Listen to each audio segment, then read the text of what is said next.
Quand on aime l'action, on se lance sans la moindre hésitation, le plus simplement du monde.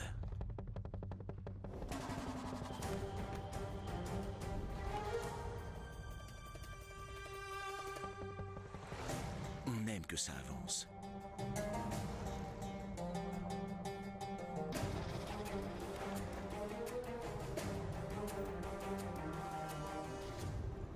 Mais pas à n'importe quel prix. Et on en veut toujours plus.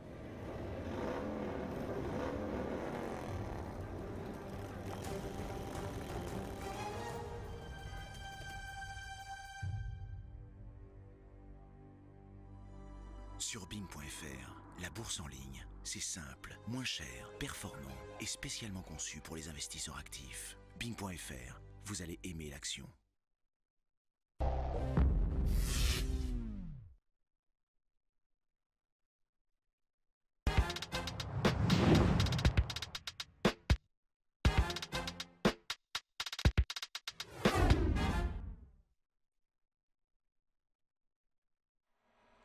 Nous sommes de retour sur Direct Investisseur et nous faisons un point donc sur la Bing Traders Cup en compagnie de Lucie Lalouse de TradingSat. Bonjour. Bonjour.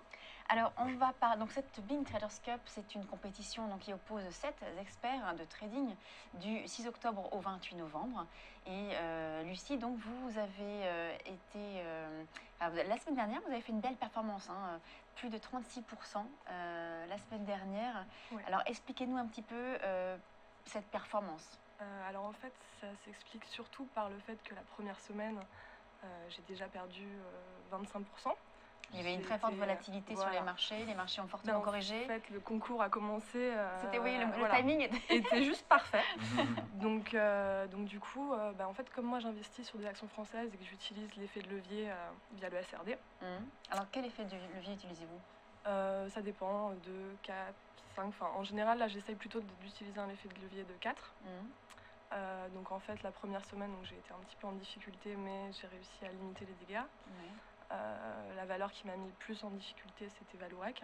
Vallourec, d'accord. Qui surperformait et qui en fait s'est mise à sous-performer, surtout à cause de la baisse du pétrole, comme CGG, comme d'autres valeurs. Donc deuxième semaine, il y a eu autant de volatilité. Mais vous êtes mieux couvert, hein, ça? Vous avez mieux couvert votre portefeuille? Oui, j'ai fait des arbitrages, donc j'ai changé de position. Quelles ont été vos meilleures réussites là, si on parle de la semaine dernière, donc les meilleures performances sur quelles actions elles se sont produites? Sur Belvédère. Belvédère, et après il y a une belle performance, enfin une performance correcte on va dire sur Valeo. Que j'ai décidé de sortir vendredi dernier pour alléger un petit peu mon portefeuille avant le week-end. Et donc voilà, sinon... Et les échecs, si on peut citer vraiment des valeurs ou simplement des stratégies que vous avez mis en place et qui se sont révélées, vu le contexte, pas très efficaces. Est-ce que vous pouvez nous expliquer? Sur Technicolor. Technicolor, je suis rentrée à un moment. Mais en fait, le marché a continué de corriger et le timing était bon au moment où je suis rentrée, mais après le lendemain, elle est repartie à la baisse et ça correspondait plus du tout à mon scénario. Donc je préférais couper et prendre mes pertes et passer à autre chose. Alors Lucie, on voit que cette semaine vous avez fait tout de même 31,86% de performance, donc c'est la meilleure performance de la semaine, hein. Comme on peut le voir là, vous êtes largement surperformé l'ensemble des candidats. Sur quelle valeur vous avez fait vos bénéfices, Alors en fait, cette semaine, moi je me suis concentrée, donc la volatilité était toujours présente, mais beaucoup moins importante que les 2 dernières semaines. Et en fait, il y avait des très belles opportunités sur les valeurs pharmaceutiques, les biotech. D'accord. Donc on voit qui sont très volatiles. Qui sont très volatiles et qui correspondent exactement à ma manière de trader. On voit Inat Pharma d'ailleurs, vous étiez donc sur Inat Pharma qui est de la pharmaceutique, et Onxeo aussi qui est ex-Bioalliance Pharma. Exact. Okay. Alors en fait, si on peut parler un petit peu de votre profil, donc là on va revenir après sur le portefeuille, vous avez un profil comme assez risqué. Hein, oui, mais le risque est maîtrisé. Enfin, oui, bien sûr, voilà. C'est une façon c'est volontaire, c'est votre façon de c'est ma façon de trader. Parlez-nous un petit peu donc, de votre profil de trader. Profil, on va dire assez risqué. Après, je prends surtout des positions de court terme. puisque je fais du day trading, swing trading. Vous faites plusieurs allers-retours sur une valeur, par exemple, dans une journée? Ça peut arriver. Sur Valeo, c'est ce que j'avais fait. Sur Belvédère, j'ai fait aussi plusieurs allers-retours. Donc oui, ça correspond. Parlez-nous un peu de votre méthode, votre routine. Par exemple, le matin, vous arrivez, comment est-ce que vous... Ça se passe souvent à l'ouverture, en fait. Ça se passe souvent, en général, je regarde vraiment donc, ce qui se passe à la clôture. Et en général, c'est juste avant l'ouverture et au moment de l'ouverture qu'il y a des opportunités à saisir. Et il ne faut vraiment pas hésiter. Et ça se passe très vite et c'est à ce moment-là qu'il y a... C'est quoi? C'est entre 9h et 10h, c'est ça? Non, entre 9h et 9h15. 9h05 9h05 ou 9h10, non, c'est vraiment très très vite. Donc profiter de la volatilité de l'ouverture en fait. C'est vrai que l'ouverture, il y a de la forte volatilité. Exactement. Et donc vous faites vraiment de vos allers-retours. Exactement. D'accord, à ce moment-là. Et je me sers surtout de l'analyse technique. Comment la valeur a ouvert, gap haussier, gap baissier. Dans le profil qu'on voit sur Bink, on a une petite présentation de vous et vous dites qu'il n'est pas nécessaire d'analyser les données macroéconomiques, que pour vous, ça revient à faire de l'astrologie. Exactement. Enfin, moi, je m'en sers absolument pas. Vous êtes fait uniquement, vous ne suivez que les mouvements. J'observe les mouvements et en général, les mouvements se répètent, sont un peu, c'est un effet de mimétisme et c'est vrai que l'analyse fondamentale. Du coup, si vous n'êtes que sur de l'analyse technique, quels sont les indicateurs, les outils que vous utilisez? Alors le volume, et après les moyennes mobiles, et je regarde mes graphiques avec des chandeliers japonais. Et voilà, c'est tout. Un peu comme vraiment... Antoine, Oui, c'est vrai que moi je regarde les chandeliers japonais. Je trouve que dans ces chandeliers, on a toutes les informations qu'on souhaite. Exactement. Et sur les moyennes mobiles, vous utilisez plutôt quelle moyenne mobile? 10 jours, 20 jours et 100 jours. D'accord. 3 moyennes mobiles. Voilà. Alors parlez-nous maintenant, donc on a parlé de la semaine passée, donc des performances que vous aviez fait donc sur quelques valeurs qui ont permis vraiment de booster votre performance. Maintenant, aujourd'hui, vous optez pour quelle stratégie? Alors là, je vais être un petit peu plus prudente parce que donc après la forte chute qu'on a eue sur le CAC, là on a eu quand même un beau rebond et je me dis que le rebond va peut-être prendre fin et je vois bien une nouvelle correction. D'accord. Donc du coup, c'est pour ça que j'ai complètement allégé toutes mes positions, enfin j'ai tout soldé. Et donc là, vous n'êtes plus en position? Non. Vous n'avez plus de position du tout? Non, j'ai coupé la dernière ce matin.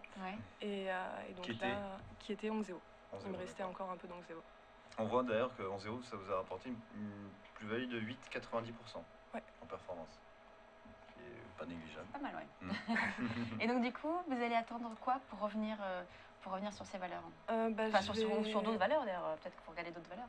Je vais observer les marchés, je vais continuer d'observer les mouvements qui se passent. Et là, moi, je m'attends plus à une correction sur le CAC. Donc, je vais peut-être passer... jouer la vente? La vente. Je vais peut-être shorter certaines valeurs. Là, précédemment, vous étiez plutôt sur de l'achat? Oui, que de l'achat. Que de l'achat. Et malgré la forte baisse, c'était que de l'achat. D'accord. Et on voit ce matin que le CAC avait ouvert en négatif et repasse dans le vert ce matin. Il est à 4120. C'est ce que je viens de voir. Donc peut-être une poursuite de la hausse du CAC 40. Mais bon, on verra ça plus tard. On verra. Et sur quel type de produit est-ce que vous utilisez des produits de marché pour trader? Des types est-ce que vous utilisez des produits spécifiques? Varant, des produits effets de levier? Ah non, pas du tout. Vous allez directement sur la valeur. Exact. Et combien de valeurs traitez-vous en moyenne? En moyenne, on va dire 3-4 valeurs. 3-4 valeurs sur lesquelles vous allez faire donc des allers-retours régulièrement. Mais ces 3-4 valeurs, c'est assez peu.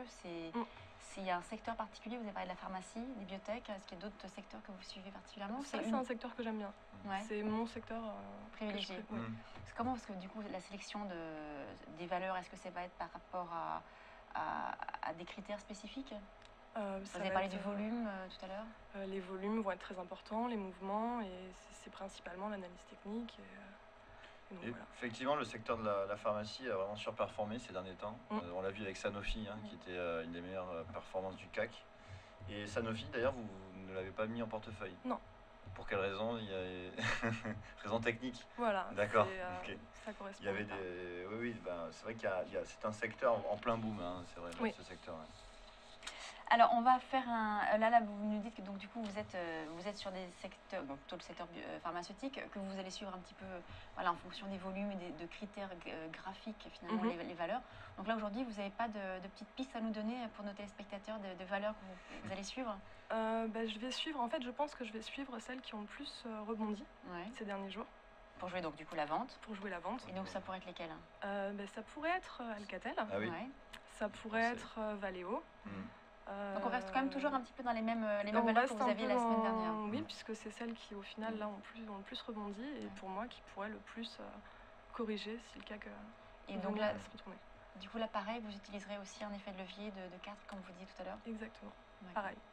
Très bien, merci beaucoup Lucie Lalouse pour ces éléments. On suivra du coup la semaine prochaine, on fera un point sur la Bing Traders Cup et on suivra du coup votre performance également lors de la semaine qui se clôture demain.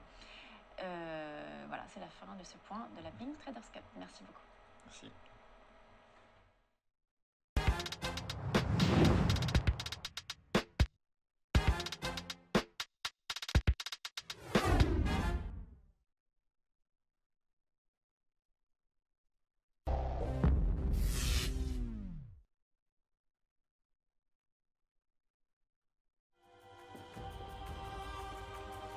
Quand on aime l'action, on se lance sans la moindre hésitation, le plus simplement du monde.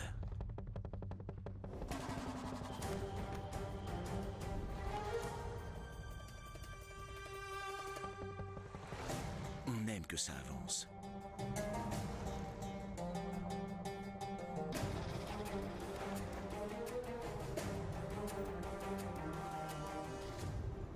Mais pas à n'importe quel prix. Et on en veut toujours plus.